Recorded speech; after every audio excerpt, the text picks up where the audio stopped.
जब हमारे यहाँ एक लड़की की शादी होने वाली होती है ना, तो वो perfect life, sincere husband, loving in laws और एक खूबसूरत घर को आइडियलाइज कर रही होती है। पर रियलिटी डिफरेंस बहुत होता है।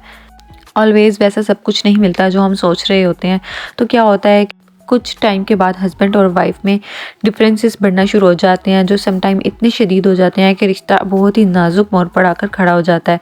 इस चीज़ को अवॉइड करने के लिए बिना किसी थर्ड पर्सन को इन्वॉल्व किए हम कुछ ऐसी आदतें स्किप कर देते हैं ताकि हम अपनी मैरिड लाइफ को एज मच एज हैप्पियर और ईजियर बना सकें। So let's get started. Welcome to another video. I hope all you are very good. I am also fine, alhamdulillah. So number 1 point is develop a bond with your husband. Mostly ऐसा होता है ना कि आपस में कोई ऐसी बात हुई, नोक झोंक हुई, हम वाइफ्स उसे दिल पर ले लेती हैं, मुंह फुलाकर बैठ जाती हैं। ऐसा नहीं करना, बल्कि कट आउट करके इंस्टेंट बात को थोड़ी देर के लिए सीरियस लिया और फिर फ़ौरन ही वहीं छोड़ दिया, प्रोलॉन्ग नहीं किया। और हाँ, हस्बैंड से किसी भी बहाने कम्युनिकेट शुरू कर दिया। अगर आप स्टार्ट में ही बिना किसी सॉलिड रीज़न के ताल्लुक़ लिमिटेड कर लेंगे ना, तो हस्बैंड को भी और आपको भी बिना एक दूसरे के टाइम गुजारने की आदत डेवलप हो जाएगी। So always bond between you and your husband. Don't expect him a perfect person. कोई भी इंसान परफेक्ट पैदा नहीं होता। हर इंसान की पर्सनैलिटी में फ्लॉज भी होते हैं और अच्छाइयाँ भी होती हैं। आपको इस बात का अंदाज़ा होना चाहिए कि सगे खाला, मामू, चचा या फूफो के बेटे से भी शादी हो जाए ना, तो उनमें भी कोई ना कोई कमी कोताही तो होती ही है। और जब बिल्कुल आउटसाइडर से आपकी शादी हो जाए, जिसकी आप पहली लाइफ के बारे में बिल्कुल भी नहीं जानते थे, तो वह कैसा था आपको क्या पता। तो हर इंसान गलती का पुतला है। और दूसरा, अगर आप खुद को एनालाइज करें ना, तो आप में भी बहुत सारी खामियां होंगी। मे बी आप बहुत ज़िद्दी हों, हो सकता है कि आप इमोशनल जल्दी हो जाती हों, बहुत जल्दी ओवर रिएक्ट करती हों। आपको भी आपकी इन सब आदतों के साथ ही आपके हस्बैंड लेकर आए हैं ना, तो आपको भी इनकी 10 बुराइयां और 4 अच्छाइयों के साथ अडोप्ट करना सीखें। उनको मार्जिन दें और ऑलवेज उनको एक परफेक्ट मैन की तरह एक्सपेक्ट ना करें। सो थर्ड पॉइंट है, डोंट बी जजमेंटल। कभी भी आपस में कोई क्लाफ हो जाता है ना, तो ये एक्सपेक्ट ना करें कि हस्बैंड ने आपके साथ ज़्यादती की है और उसको ही मैनेज करना होगा। अब 2 दिन हो गए, बात ना किए हुए, उसको मनाना चाहिए था, वगैरह वगैरह।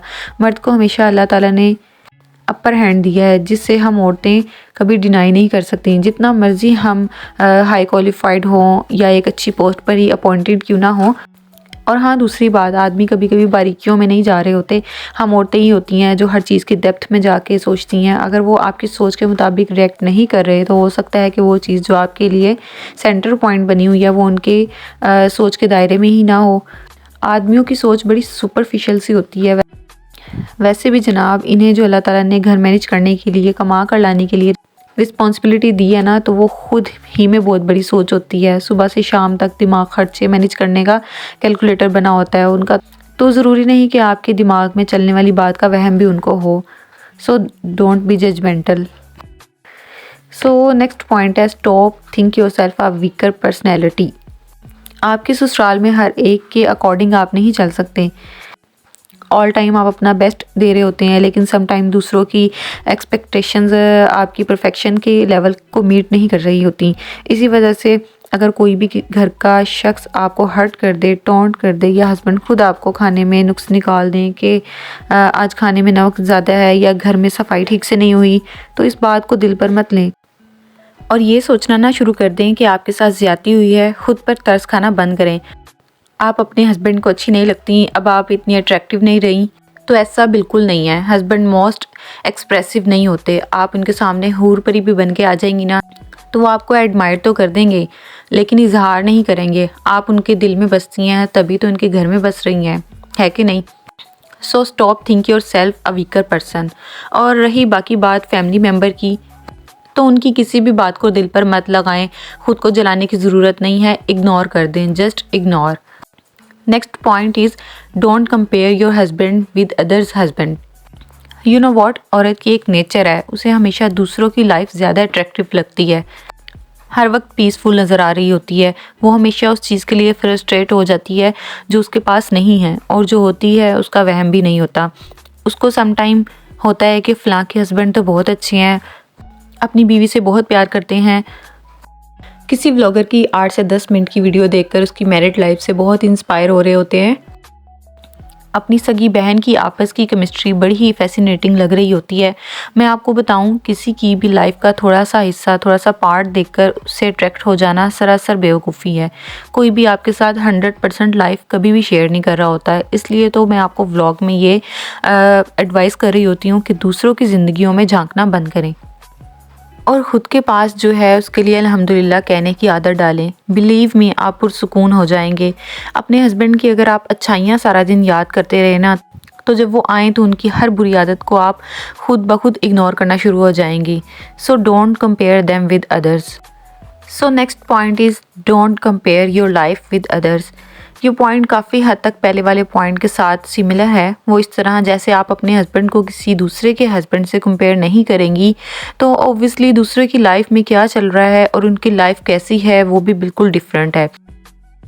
अगर किसी के घर में कोई नई गाड़ी आ गई है या किसी की सास के साथ बहुत ज़्यादा दोस्ती है, अगर आपकी अपनी सास के साथ बहुत ज़्यादा इख्तलाफात हैं, आपका बच्चा पढ़ाई में कमज़ोर है और आपकी नेबर का बच्चा अब्रॉड चला गया है हाई स्टडीज़ के लिए, तो अगर आप ख़ुद को कंपेयर करना शुरू कर देंगी इन सब चीज़ों से तो आपकी लाइफ फिर से डिस्टर्ब हो जाएगी। किसी की लाइफस्टाइल या आपस के रिश्तों से कभी भी इंस्पायर होकर अपनी हस्ती बस्ती ज़िंदगी अजीरा ना बनाएं। सबके घर के माहौल, उनके लाइफस्टाइल डिफरेंट हैं आपके माहौल और आपके लाइफस्टाइल से। So don't compare your life with others. So next point is don't let your husband down. मैंने अपने इर्द गिर्द फैमिली में बहुत सारी लेडीज़ को देखा है जो अपने हस्बैंड्स को रिगार्ड ही नहीं देती, मतलब उनको फॉर ग्रांटेड ले रही होती हैं। लेट्स से अगर किसी जगह कोई टॉपिक हो रहा है ना, तो जब उनके हस्बैंड बात करने लगे तो उनको चुप करवा देंगी। आपको नहीं पता किसी बात का, आप चुप करें, तो ये बहुत ही गलत है। किसी के सामने तो क्या, अकेले में भी आप अपने हस्बैंड को डिग्रेड नहीं कर सकती। हाँ, अगर आपका पॉइंट ऑफ व्यू उनके पॉइंट ऑफ व्यू से डिफरेंट है तो एक तरीका होता है बात करने का, उनको समझाने का, और किसी तीसरे के सामने ऐसे ट्रीट करना रियली डिस्गस्टिंग है। ये तरीका दिखा रहा होता है कि आपकी ग्रूमिंग किस तरह से हुई है। हमारे दीन ने खावन को अपर हैंड दिया है, तो ऐसे ये सब चीज़ें भूलकर हम अपने लिए नेकियां कैसे समेट सकते हैं। और हाँ, आप अपने बच्चों पर क्या असर डाल रही हैं जब उनकी माँ इस तरह से डी वैल्यू कर रही है, तो सोचिए कि क्या ट्रेंड सेट कर रही हैं आप। So next and last point is develop a habit of forgiveness.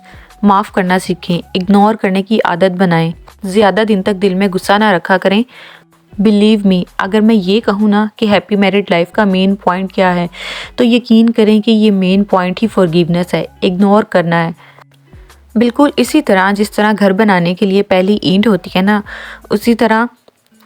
उसी तरह हैप्पी मैरिड लाइफ के लिए इग्नोर करना और फॉरगिवनेस करना पहली ईंट की हैसियत रखता है। सो ये था आज का मेरा कंटेंट। उम्मीद है आपको आज की वीडियो पसंद आई होगी। कमेंट में लाजमी बताइएगा। वीडियो अच्छी लगी हो तो वीडियो को लाइक कर दीजिएगा। चैनल पर नहीं हुआ तो चैनल को सब्सक्राइब कर देना। मिलते हैं इंशाल्लाह नेक्स्ट वीडियो में। Thanks for watching. Take care. अल्लाह हाफिज़।